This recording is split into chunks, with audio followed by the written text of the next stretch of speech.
Halo Sobat BM bercerita. Assalamualaikum warahmatullahi wabarakatuh. Eca Mestika Tampu Bolon, umur 32 tahun. Seorang janda asal Balige, Kabupaten Toba, Sumatera Utara. Dari pernikahannya yang udah bubar, Eca punya seorang anak yang jadi hak asuhnya. Karena harus kerja cari nafkah buat kebutuhan anaknya, juga buat kebutuhannya sendiri, Eca titipin anaknya di Balige, Kabupaten Toba di rumah orang tuanya. Eca sendiri tinggal di kos-kosan di Jalan Pelajar, Kota Medan, Sumatera Utara. Eca yang lulusan Universitas Dharma Agung Medan jurusan ekonomi, pernah kerja di perusahaan distributor spare part sebagai office administrator. Tapi dia resign dari kerjaannya. Dia lebih pilih kerja jualan pakaian baju online. Usaha Eca jualan baju online bisa dibilang lancar, sukses. Dia bisa kirim uang buat orang tuanya untuk biaya hidup anaknya. Eca rutin kunjungin anaknya di Balige. Sebagai single mom yang bertanggung jawab, walau nggak bisa ngurus anak secara langsung, Eca berusaha penuhin semua kebutuhan-kebutuhan anaknya. Di lingkungan kos, Eca dikenal ramah, pinter bergaul. Dia punya banyak temen buat ikut ngumpul-ngumpul di kosannya. Di masa kesendiriannya, Eca yang cantik juga oke ini mulai buka pintu hati. Dia pengen ada lelaki yang bisa isi hatinya. Singkat kata, singkat cerita, dia kenalan sama lelaki yang namanya Harifson Ginting, yang biasa dipanggil Ginting. Eca mulai menjalin hubungan asmara sama si Ginting. Keduanya pengen serius juga mantep buat nikah. Ginting juga udah melamar Eca, sampai-sampai keduanya sudah ancang-ancang buat persiapan-persiapan pernikahan. Rencananya mereka mau nikah di bulan Desember 2023. Tapi sayang, kenyataan pahit harus mereka terima karena orang tua Ginting gak merestui hubungan anaknya. Karena alasan Eca yang sudah janda, beranak pula. Sebelum lanjut, silakan di-subscribe dan di-like dulu. Eca jadi broken heart. Walau Ginting mau terima dia apa adanya, tapi masalah restu tetap harus ada dari keluarga Ginting. Walau patah hati, Eca sama Ginting tetap berteman. Ginting jadi temen buat curhat Eca. Ginting juga masih sering sambangin Eca di kos-kosannya. Pelan-pelan Eca akhirnya buka lagi pintu hatinya buat cari pacar lagi. Eca mulai main sosmed micet. Sampai akhirnya dia kenalan sama Panji Satria yang umurnya jauh di bawah Eca. Panji 25 tahun. Asli tinggal di Jalan Sempurna Medan. Kerja di restoran siap saji di kota Medan. Ternyata Panji yang dikenal Eca ini rupanya calon pengantin yang mau nikah tanggal 3 Desember 2023. Semua persiapan udah dibikin Panji sama calon istrinya, termasuknya juga foto priwet, yang kalau difoto laki-lakinya nunjuk-nunjuk langit, si perempuannya sender-senderan manja di punggung lelakinya. Walau mau nikah, tapi Panji ini tipe lelaki mata keranjang, tipe lelaki hidung belang yang suka jajan. Jajannya pakai tanda kutip ya. Setelah kenalan, Panji sama Eca janjian ketemuan di kosan Eca di Jalan Pelajar Medan. Di pertemuan pertama itu, mereka langsung main moci-mocian, lanjut kikuk-kikukan di kosan Eca. Setelah beres, Panji bayar Eca sesuai kesepakatan. Tapi ada juga sumber berita kalau Eca lah yang bayar si Panji. Entah mana yang benar, tapi nanti kalian bisa ambil kesimpulan di akhir video ini ya. Setelah pertemuan pertama, Eca juga Panji jadi intens komunikasi teleponan. 2 minggu setelahnya di 30 November 2023 atau 3 hari sebelum Panji nikah, katanya Eca hubungin Panji lagi buat ketemuan. Katanya waktu itu Panji sempet nolak, tapi katanya lagi Eca janjiin uang 1 juta kalau Panji mau datang ke kosannya. Ingat ya, ini masih katanya-katanya. Yang katanya ini masih sebatas pengakuan Panji yang diumbar di media massa waktu itu. Merasa tergiur sama uang yang cukup lumayan itu, Panji akhirnya mau datang ke kosan Eca. Panji datang ke kosan Eca jam 7 malam. Keduanya lagi-lagi main moci-mocian, dilanjut kikuk-kikukan. Begitu selesai, Panji tagih janji Eca yang mau kasih uang 1 juta.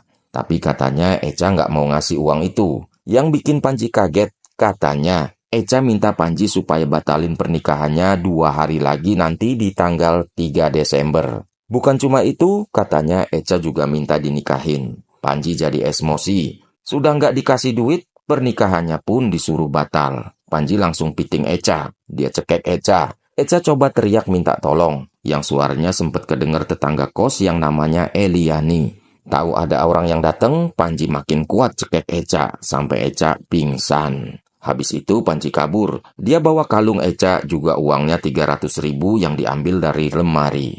Lanjut, Panji mau jual kalung Eca. Tapi karena toko emas di jam 9 malam udah pada tutup, jadi dia langsung balik ke rumahnya di Jalan Sempurna, Medan. Kebetulan Ginting malam itu jam 9 yang udah janjian mau datang ke kosan Eca, datang.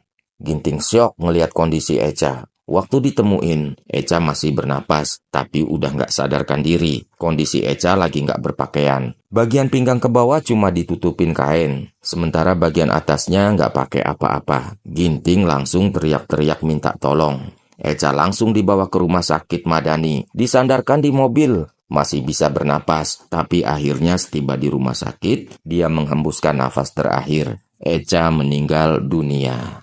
Kematian Eca yang mencurigakan akhirnya dilaporkan ke polisi. Tim Polsek Medan Kota melakukan penyelidikan. Periksa saksi-saksi juga cek-cek HP Eca. Sampai akhirnya Pak Pol nemu obrolan terakhir Eca sama seorang yang namanya Panji. Panji yang tahu kabar kematian Eca dari media sosial, dia sempat ngumpet sembunyi dari pihak kepolisian yang berkali-kali datang ke rumahnya. Sampai akhirnya keluarga membujuk Panji buat bertanggung jawab atas perbuatannya. Akhirnya Panji Satria menyerahkan diri ke Polsek Medan Kota pada hari Sabtu 3 Desember 2023 jam 1 pagi. Padahal Panji ini mau nikah di jam 9 nanti loh. Pada sidang perkara di Pengadilan Negeri Medan terungkap, jika yang diberitakan sebelumnya di media-media yang menyatakan kalau Eca jatuh hati sama Panji, sampai-sampai teleponan minta ketemuan, minta dinikahi, sampai minta pernikahan Panji dibatalkan adalah berbeda dari fakta yang diungkap di persidangan. Dari hasil cek-cek HP korban, pada 30 November 2023 jam 3 sore, Panjilah yang menghubungi Eca untuk minta ketemuan. Panji yang dapat info dari Eca ada di kosannya, langsung meluncur pakai motor calon istrinya, datang ke kos Eca di Jalan Pelajar Medan. Setelah sampai, Panji dan korban mengobrol selama 30 menit. Tapi karena teman korban yang mantan pacarnya Harifson Ginting mau datang, Panji pulang. Panji balik lagi jam 7 malam. Eca lagi-lagi bilang kalau akan ada tamu jam 8 malam. Panji waktu itu langsung ajak Eca masuk kamar dan menidurkan Eca. Saat itulah Panji melihat kalung emas yang dipakai Eca. Lanjut, mereka berdua main moci-mocian, diteruskan kikuk-kikukan. Setelahnya, ketika masih baring-baring, Panji memiting leher korban dari samping kanan korban. Eca sempat bilang, udah, nggak usah bayar, istighfar kau, tolong. Tapi pitingan cekekan Panji akhirnya bikin Eca nggak sadar terus jatuh ke lantai. Panji menaiki badan Eca sambil terus cekik Eca. Kali ini pakai kedua tangan. Walau sempat ngelawan, mencakar bawah mata kanan juga kiri Panji. Panji malah masukkan jari tangannya ke mulut Eca untuk bungkam mulut Eca. Saksi di sidang yang namanya Eliani, tetangga kos-kosan korban, dengar jeritan Eca. Dia mendekat ke pintu sambil bilang, "Ada apa, Cak? Ini Bibi di sini. Duduk di luar sini.